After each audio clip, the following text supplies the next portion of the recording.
Thank you for listening to this podcast from TRE, Talk Radio Europe, your voice in Spain and around the world. For more information, please visit tre.radio.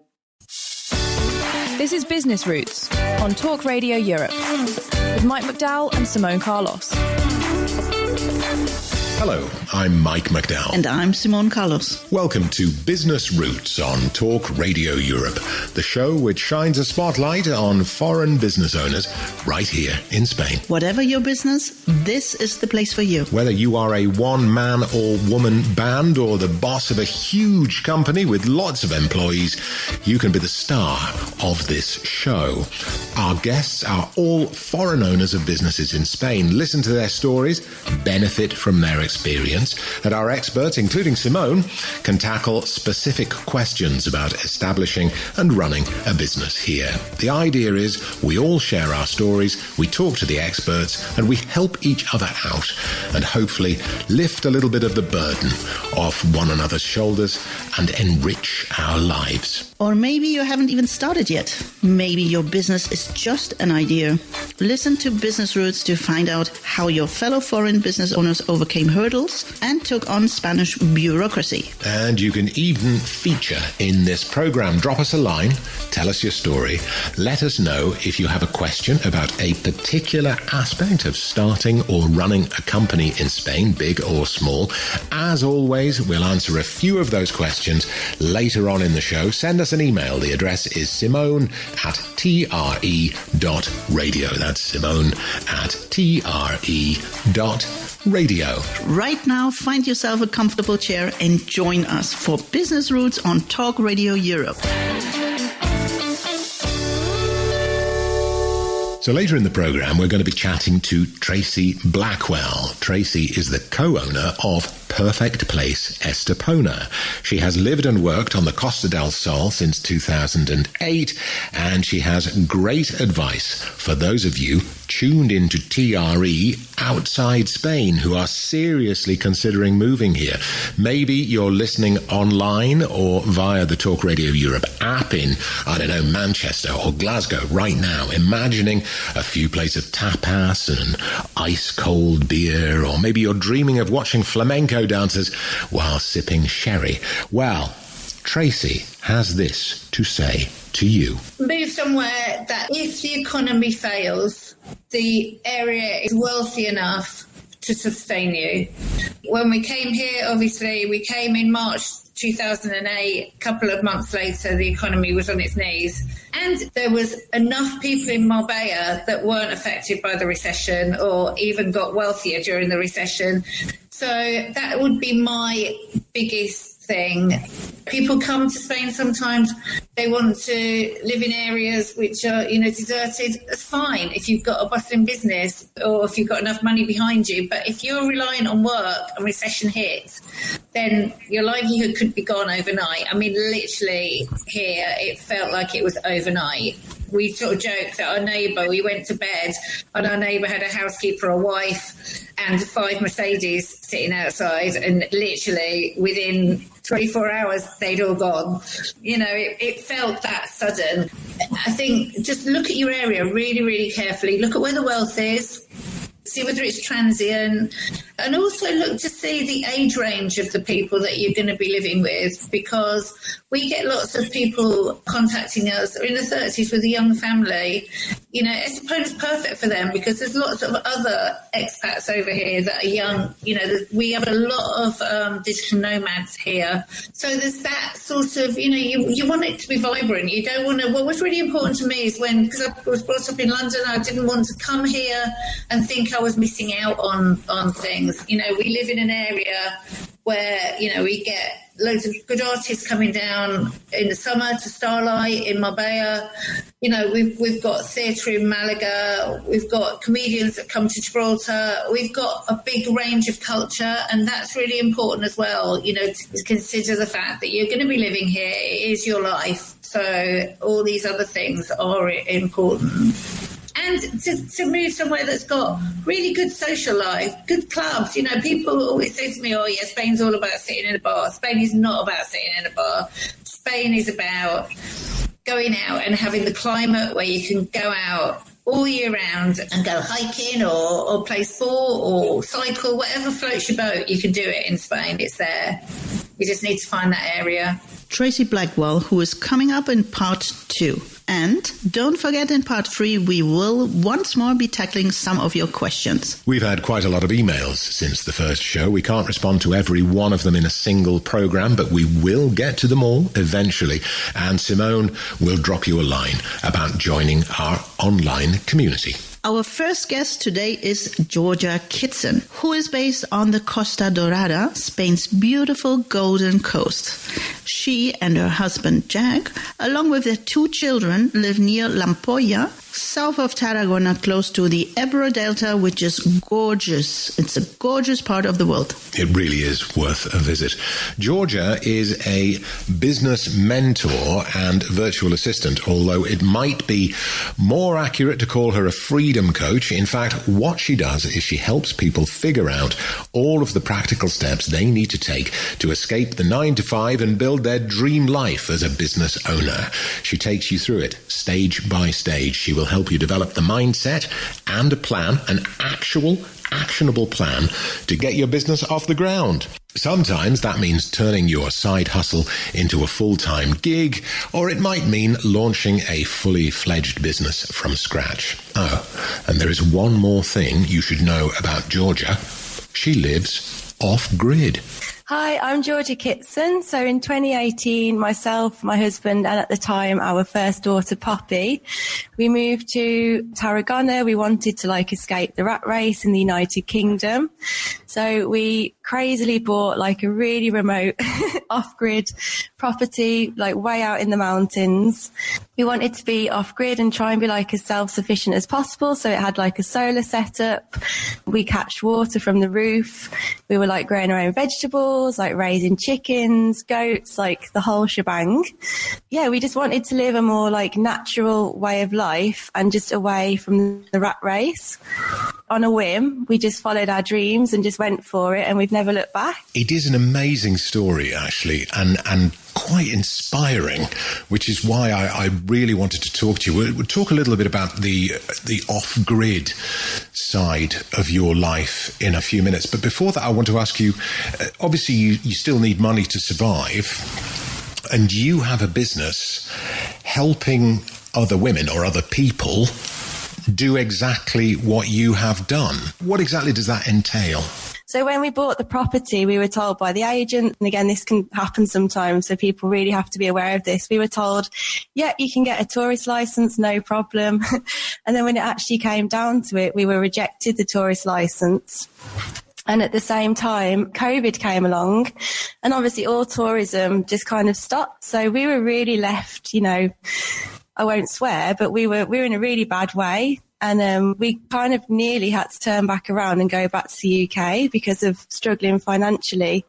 So I set myself up as a virtual assistant, helping businesses all over the world. I had no skills, but I just kind of jumped in head first, just started offering marketing, admin services, social media management, and start to build up a business around being a virtual assistant.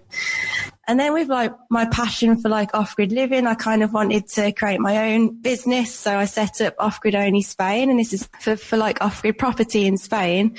And people were coming through and getting lots of leads for these properties and everything. But people I really want to move off-grid. I want to move abroad, but I just don't know how to make money. So that's kind of where I started these coaching services, just to try and help people to create online businesses, because, when you've got an online business, you can literally live and earn anywhere in the world. So it's just trying to create that location freedom. And there's just so many, ways that you can earn money online. And this is kind of what I help people achieve, is by looking at their passions, their knowledge, their skills, and how to turn that into an online business. So it's not just any business to earn money. It's really making it a passion for them, so it doesn't feel like work. So that's kind of how I got into it all. I think you're being a little bit modest when you say you have no skills, because, you landed in Spain, you had a few blows like not getting the tourist license, and then COVID came along, and then you started your own business. And 6 or 7 years later, you've helped a lot of people, right? You've worked with a lot of people, and you've got clients in a number of countries, right? So actually, for somebody with no skills, you've been a big success. Yeah, I guess like when I started off, I had no skills and I just very quickly learnt. So, I mean, it's just, I started off as a virtual assistant and I still do virtual assistant services now. I really didn't have like a advanced skill set, but obviously over the years, I've invested in courses, I've invested in myself. I've really tried to like learn as much as I possibly can. So when I say I had no skills, like honestly, I didn't even know what a Google Drive folder was. Like I was really, I really didn't have any skills, and I'm not just saying that. So you had a very, very steep learning curve. So when you take on a new client, where do you begin? What's the first thing you do? So with one of my virtual assistant clients, what I would do is I'd start with like a discovery call. Yeah, we just have a chat about, what kind of services they want, how many hours they're looking for. And we just kind of see if it's a good fit. Like for me personally, I don't just want to work with anyone. I want to work with people where it feels really aligned. And, I generally wake up in the morning and I'm excited to work. So yeah, we start off with a discovery call and see if the budget fits for them. And we just go from there, really. I started off a lot of like solopreneurs, so people who are just starting up. When you set up a business, there's so many things that go into it, so many like niggly technical parts, and they're not necessarily the parts that are going to make the money, but they're the foundations of what every business needs. So, I kind of just come in and I take off all of that, the stress for them, so they can really focus on the parts of the business that are going to start, bringing in the revenue. Simple admin tasks or tech setup or marketing services, social media management, that's another big skill that companies need a lot of help with.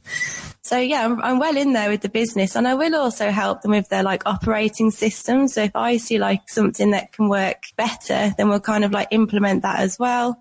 Look at, all their sales funnels, just how the business flows in general. You've done it all before, so you've had to deal with, registering yourself as autonomo or creating an SL company and all these things. Yeah, so I've not actually set up a company. I'm just autonomo, so self-employed. I think just being self-employed really works for me. So yeah, obviously, like when I set up as autonomo, my Hestor helped me. It was kind of quite an overwhelming thing, becoming autonomo in a foreign country. But luckily, like my Hestor is really good. He's an English guy who's lived over here for, it's got to be like 30 years now.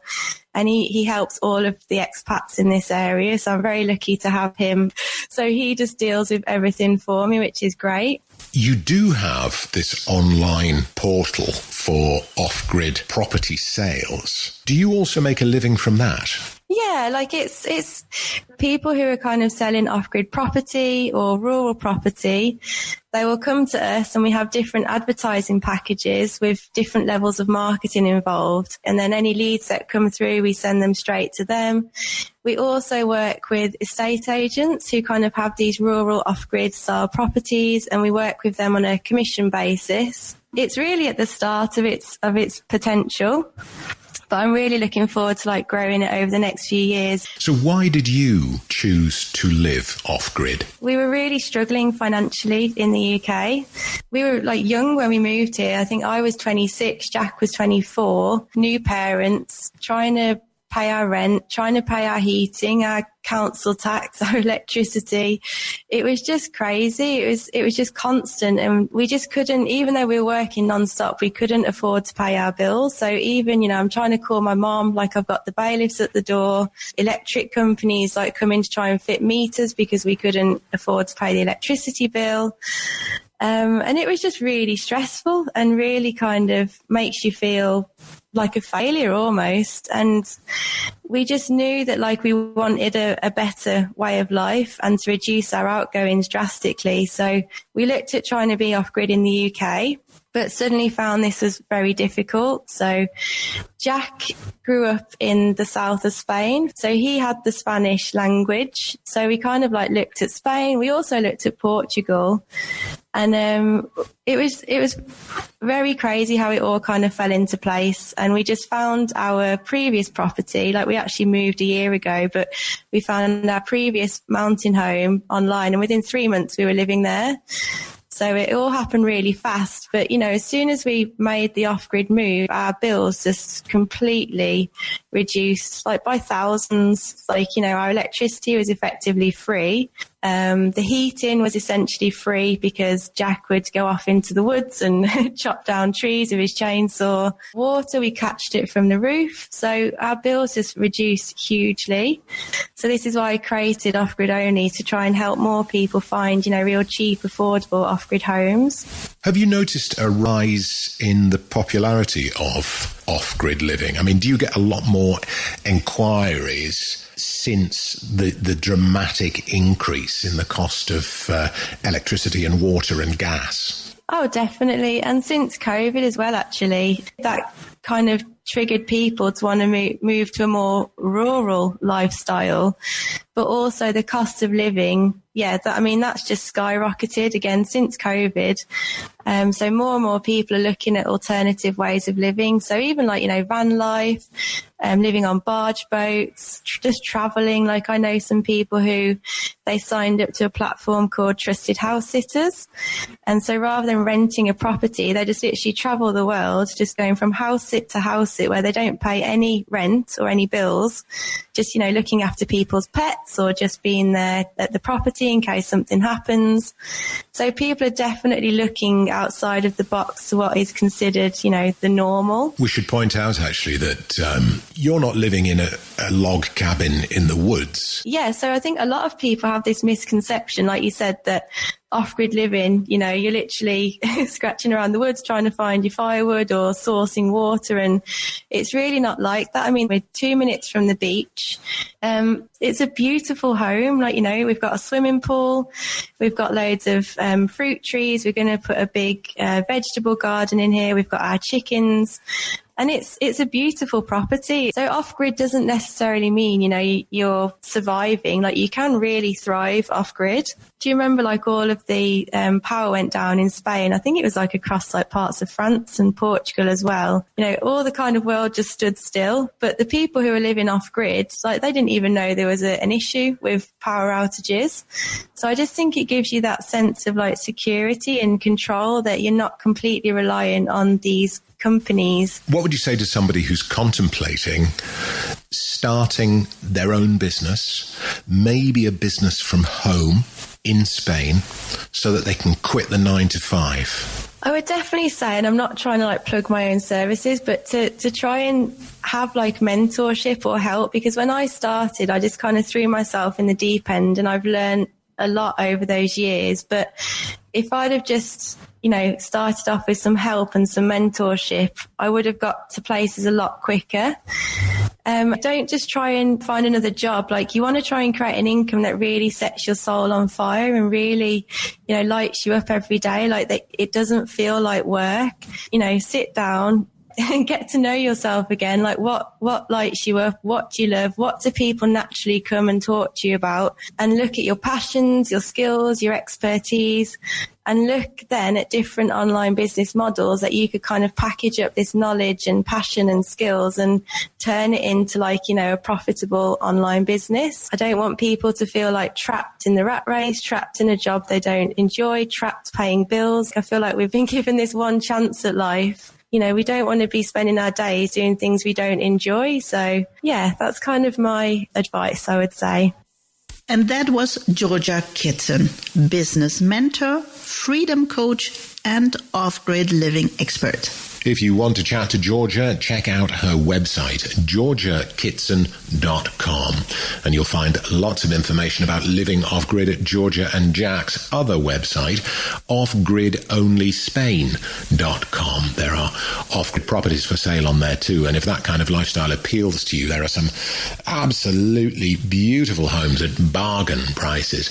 georgiakitson.com and Off-Grid onlyspain.com. You're listening to Business Roots on Talk Radio Europe, and we want to hear from you. Please drop us a line, tell us your story, ask for advice, make suggestions. The address is simone@tre.radio.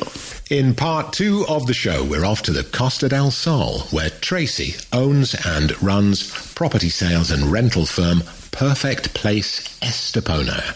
That is coming up shortly. Stay with us. This is Business Roots on Talk Radio Europe, making sense of business in Spain.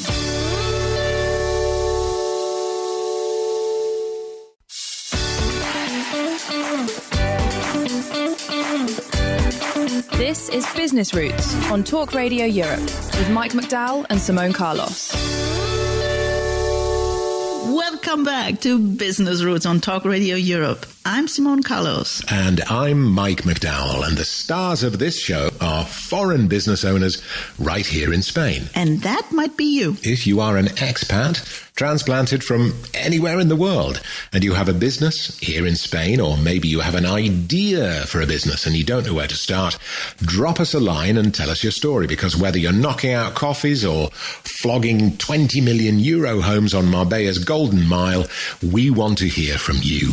And we are interested in sole traders just as much as we are in businesses with hundreds of employees. The whole point of Business Roots is that your experience and the lessons you've learned along the way will help other expats, business owners to either improve their existing businesses or improve their lives. Or it'll help them to get their new idea off the ground. And equally, experiences shared by other business owners might well help you, inform you, or inspire you, because we're all in this together. And do let us know if you have a question about a particular aspect of starting or running a company in Spain. Either Simone or one of our featured business owners or one of our guest experts will have the answer. Send us an email. The address is simone@tre.radio. That's simone@tre.radio. Earlier we heard from Georgia in Tarragona. Mike, where are we headed next? Well, a couple of days ago, I had the great pleasure of chatting with a terrific and really very nice and very engaging woman who lives on the Costa del Sol.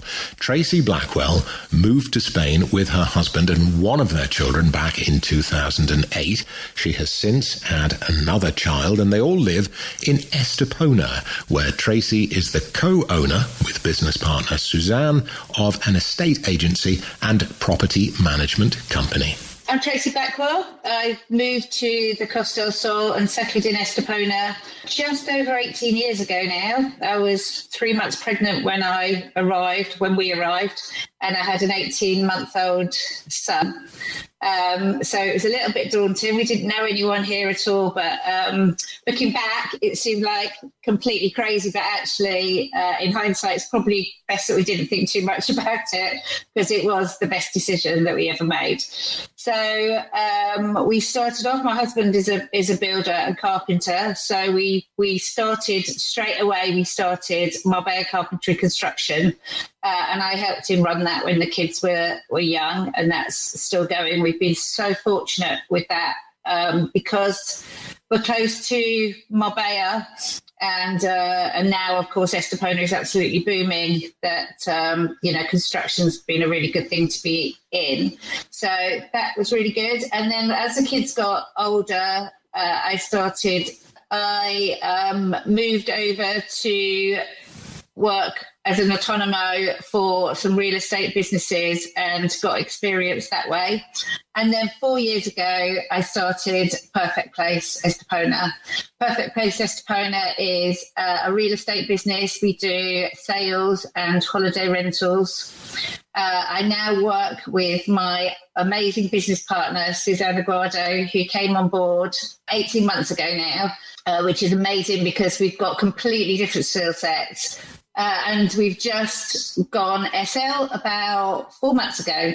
Your customers mostly, like you and me, transplanted Brits? We've got lots of Dutch clients. Dutch clients are our main clients. We have a lot of Hungarians, Czechs, lots of nationalities, but all English speaking. Luke Walker, who I've already spoken to, he's based up in Valencia. He's been in Spain for 12 months, and he thinks that, and he's lived in a few different countries, and he thinks that Spain actually is not a great place in which to start a business. And I wondered, how do you think Spain 2025 compares to the Spain that you moved to back in 2008? Well, for us, I mean, it's difficult for us to compare the rest of Spain, but in Estepona has changed beyond recognition. I mean, it's absolutely booming in Estepona. So I would say that it's probably, for me, it's probably easier now to have started a business here. But that's Estepona-centric, and it's probably because of the economy in Estepona. Okay, yeah. That it's made easy. There's no shortage of clients whatsoever. I mean, it's incredibly busy. Yeah. I think that it's very expensive to have a business here. I mean, it's not cheap. The autonomo rates are very expensive. As you get older, the autonomo rates go up. I mean, between myself and my husband, we pay over 700 euros a month just in our autonomo fees before we do anything else at all, which is pricey.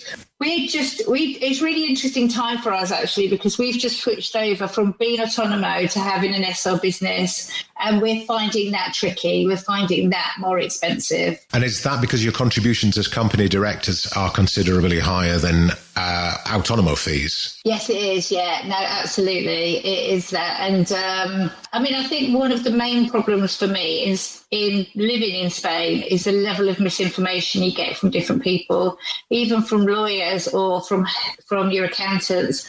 Everyone seems to say a different story, and it's just about finding that person that you can trust and that you just think, I'm going to go with them. I'm going to go with their advice. But we're struggling with that a little bit at the moment. Even after 18 years in Spain, you're still struggling to find a competent gestoria. Yeah, pretty much, because also our needs have changed. So where it was fine before because we were autonomo, it was very easy, we're finding now that we need a lot more support about, what we can claim, when we can claim it, what's going to be more tax efficient.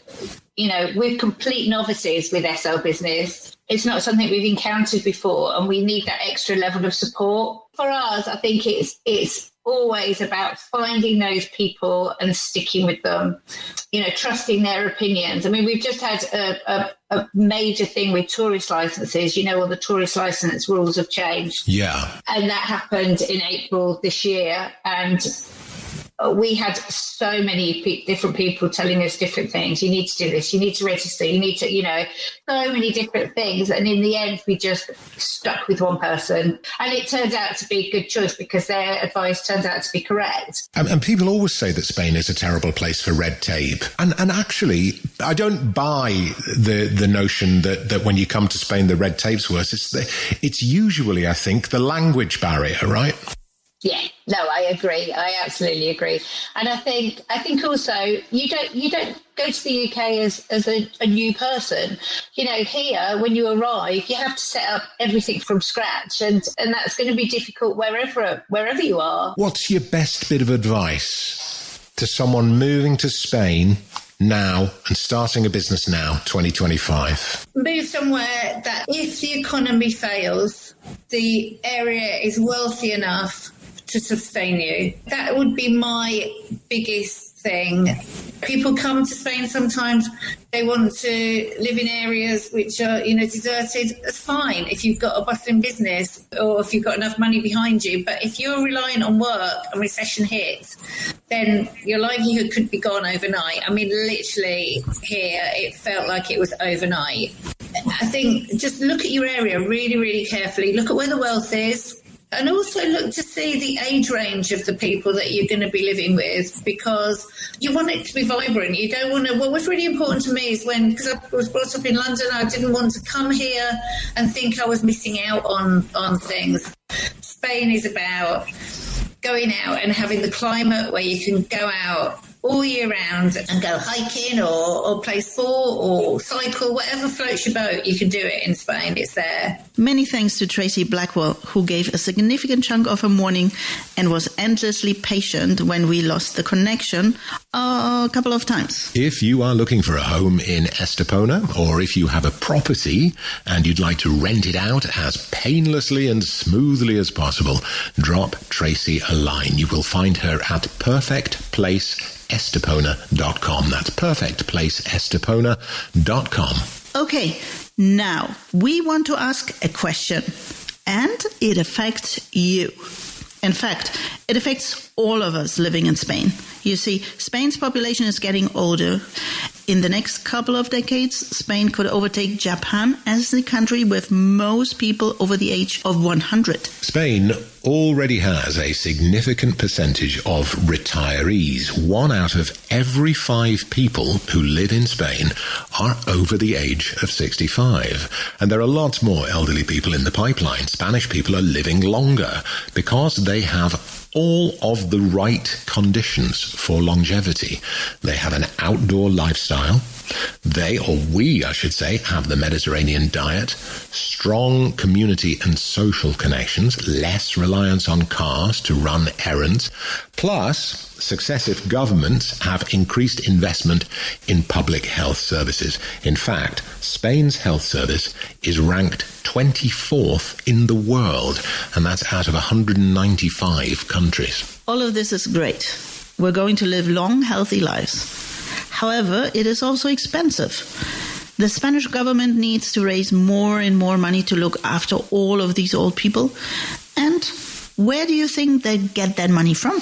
Well, one of the ways they're raising money is by increasing social security contributions from autónomos. In fact, significant increases are in the pipeline. Likely beginning in 2026, the government will start raising your contribution.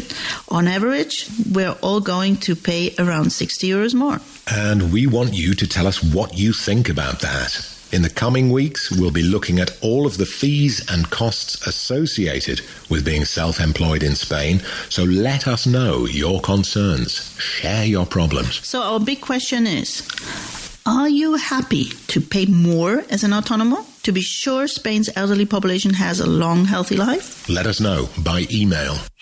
Like, in fact, Ian Corner did. Ian sent us an email in the past few days. Yes. Ian moved to Spain just 2 weeks ago. His wife has bought a restaurant and Ian works in IT. He has a question about whether to set up his own SL, La Sociedad Limitada, plus a supplementary question about working in Gibraltar. And Simone will be answering Ian's email and plenty of other questions in part 3 of the show. Stay with us. This is Business Roots on Talk Radio Europe, the expat entrepreneur's Spanish survival guide.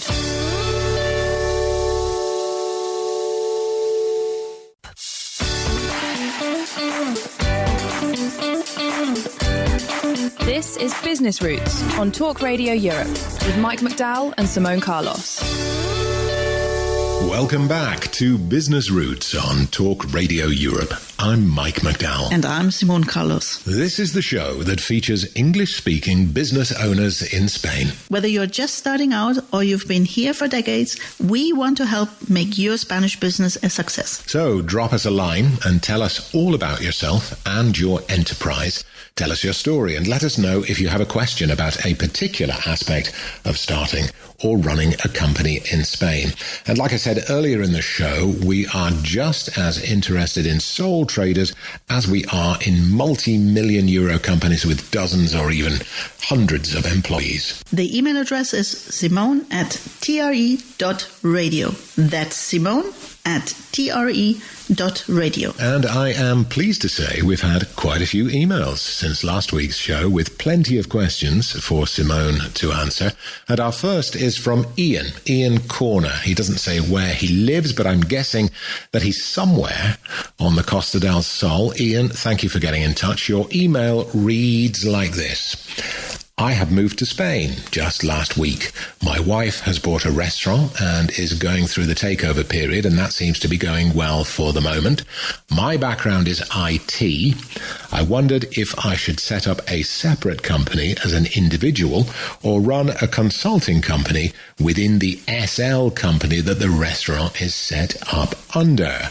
Also, if I worked in Gibraltar, are there any special regulations I should be careful of? Any other tips for a consulting company? Appreciated. Simone, I will leave the response to you. Hi, Ian. Thanks so much for getting in touch and welcome again to Spain. It's always inspiring to hear from people starting new chapters here. Congratulations to your wife on the new restaurant. That's a big step and sounds like things are off to a great start. We'd love to know which city or town you settled in, as different regions sometimes have slightly different processes for business setup. And it's always interesting to hear where people are building their new lives. Now, regarding your question about setting up your IT consulting work, you've asked an excellent and very practical one. Your wife's restaurant is already registered as an SL, Sociedad Limitada, the Spanish equivalent of a limited company. It's technically possible to operate your consulting through that same business. However, unless your IT services directly support the restaurant, for example, managing its IT systems, digital menus, or online bookings, etc., it's generally not advisable. Each business activity in Spain must be registered under a specific CNAE.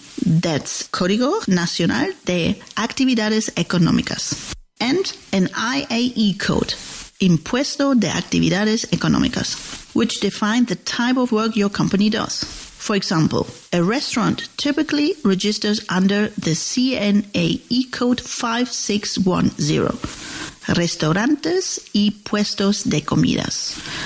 On the other hand, an IT consultancy would use the CNAE 6202, Actividades de Consultoría Informática. Because these are completely different business categories, combining them in one SL can complicate your IVA, accounting, and deductible expenses, and can raise questions from Hacienda, the Spanish tax authority. So a cleaner and more strategic setup is to register your consulting work separately. So first, start as an autonomous, self-employed consultant. This is the easiest and fastest way to begin. You register with the Agencia Tributaria and the Seguridad Social. You pay a monthly social security fee, currently around 230 to 320 depending on your income, and file quarterly EVA, the VAT, and IRPF, the income tax returns.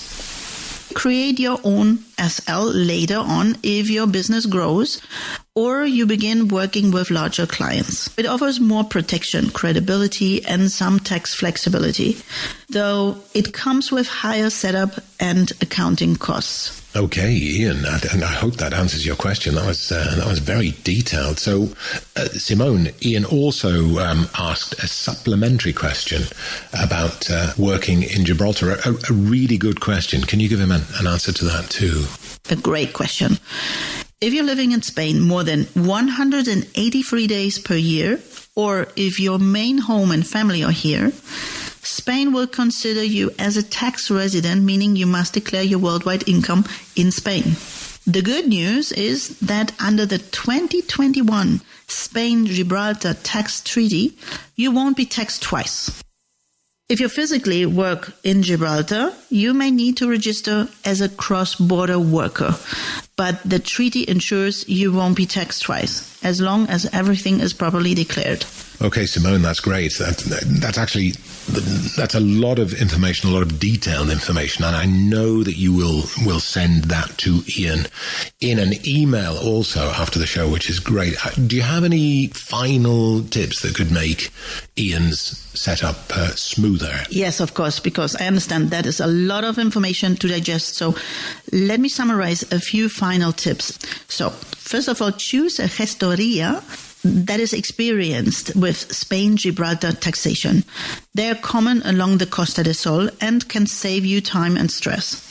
So secondly, keep the restaurant and your IT consulting accounts completely separate. Start using electronic invoicing as early as possible because Spain is gradually making it mandatory for all B2B transactions.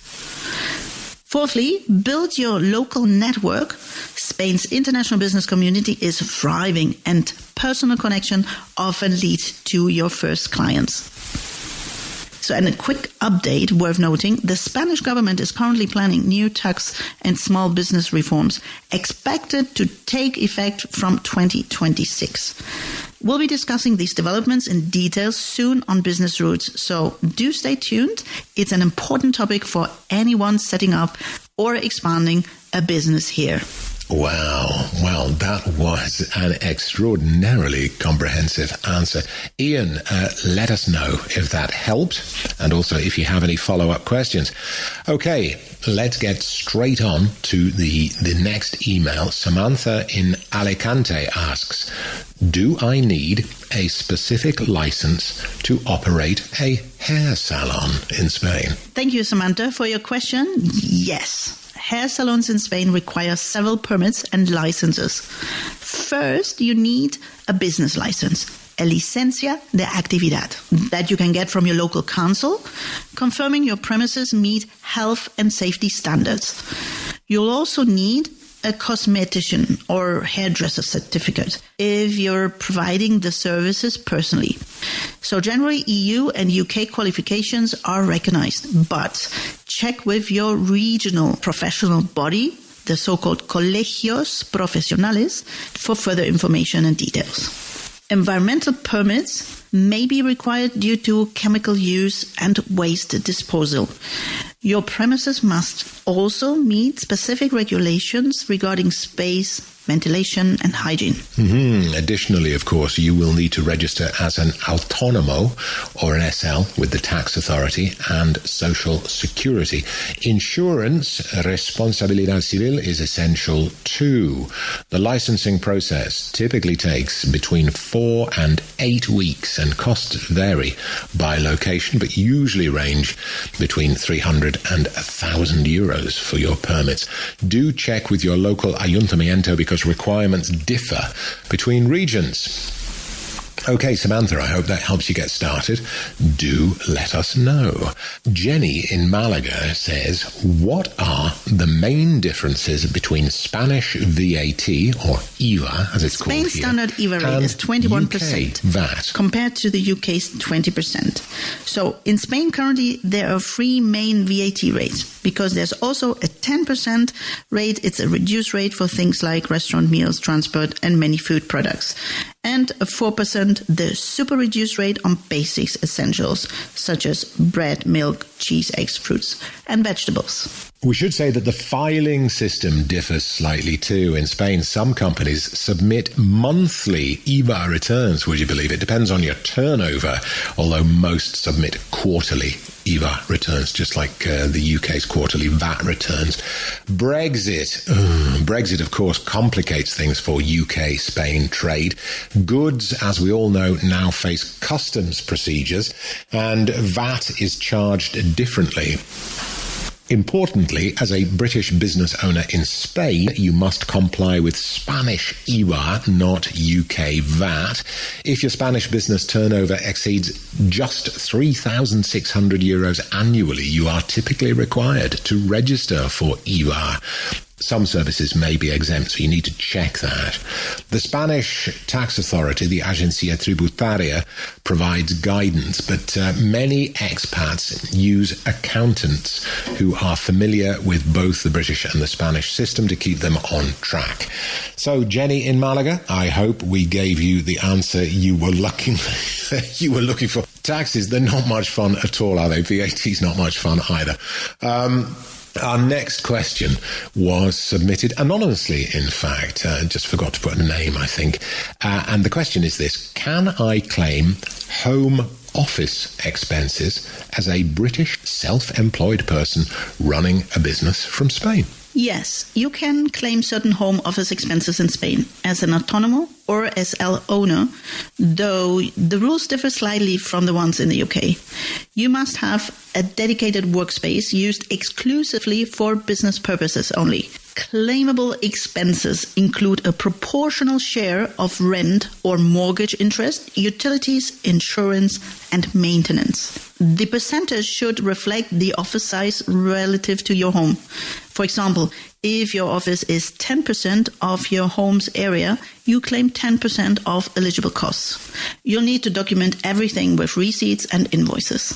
The Spanish tax authority scrutinizes home office claims, so keep meticulous records. Okay, Lisa in Nerja and also Jay in Almeria both ask, can I employ staff if I am an autónomo? You can, but you need to register as an employer or empresario with both the tax authority and Social Security.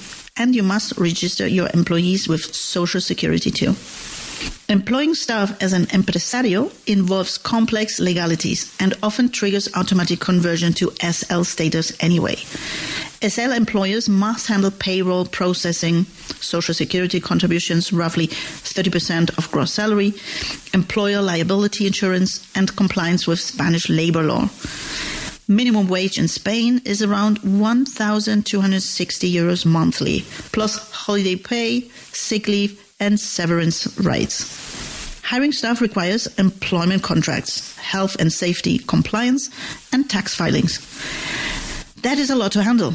It is. Lisa and Jay, you could use temporary workers or contractors instead through employment agencies, and that would help you to avoid all of those direct employment obligations. So maybe that's something that you should consider instead.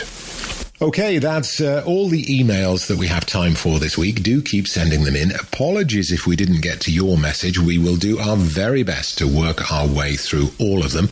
And if we do respond to your question, drop us a line to let us know how we did. Next week, we will be talking to Luke Walker in Valencia. Luke designs timber-framed buildings for prefabrication. He moved to Spain just 12 months ago. And I think that what Luke has to say will really resonate with a lot of our listeners. If I was starting from scratch as a young person, I'd be really, really scared of going into this mainly because of this autonomo. You're going to have to start as an autonomo. From everything I've read, if you wanted to start a limited company here, an actual proper company, the setup fee and the initial costs of that and the earning requirements to do that off the bat seems, because it was something that I considered, it seems so far out of reach. You're going to need quite a substantial investment off the bat to get that started. So the logical way, like for instance in Britain, you start off as a sole trader. Then you might set up a limited company. And so it's the same kind of route here, where the logical thing for people like me would be to start up as an autonomo and then maybe develop that into a proper business. But there is, when you read about it online, there's a lot of debate about which is best, and there's a lot of fees and things that come with setting up those businesses. which seemed to me to make it untenable. So the idea of me setting this business up in Spain, this new business, doesn't seem to make sense. It would make more sense for me to register it outside of Spain, say even if we registered it in Cyprus or Estonia or somewhere else with a lower tax, and then just remain on autonomo here. So the business would be set up in another country, and then I just continue to be autonomo here, which makes it just confuses me because it seems like a flawed system. It's not. There's no system here to encourage people to set up businesses and to give advantages or to give people a soft launch. Even with autonomo, my business is already set up, so I've got a kind of a broad income earning every year. Like for the first year, it's around £80, but obviously next year, well, as of October this year, this will suddenly just skyrocket, and it's gonna multiply by maybe 3 or 4 times. But like it takes time for businesses. So if I was starting here from scratch, and I remember my first few years with the timber design studio, my earnings weren't very good. I was struggling to find clients. I was learning how to do the business and learning things about how to work, and it just wouldn't be sustainable for a sudden £80 a month plus the Hestor fees would already be a lot. And then to add on in a year, I've got to be reaching this income because SS payments are going to shoot through the roof, and the tax is already quite high. So yeah, I feel it's a shame. I feel there's a bit of a tax on entrepreneurship here, and I think they're missing opportunities that other countries are more open to, and I think they don't want people to be entrepreneurs. That's the impression I've got, and I think it's a bit sad. And that's Luke Walker feeling frustrated in Valencia. Tune in next week to find out what else he has to say. My guess is that a lot of you will think he is absolutely spot on with his observations. That is all we have time for. Thank you so much for listening. And don't forget, the email address is simone@tre.radio. That's simone@tre.radio. So see you next week. Say goodbye, Mike. Goodbye, Mike. Oh.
You've been listening to a TRE production. If you've enjoyed this program, there'll be another episode waiting for you next week, right here on this platform, where you can also access our extensive back catalogue of shows and interviews. For more information on our live programming, social media channels and apps, and how to contact Talk Radio Europe, please visit tre.radio.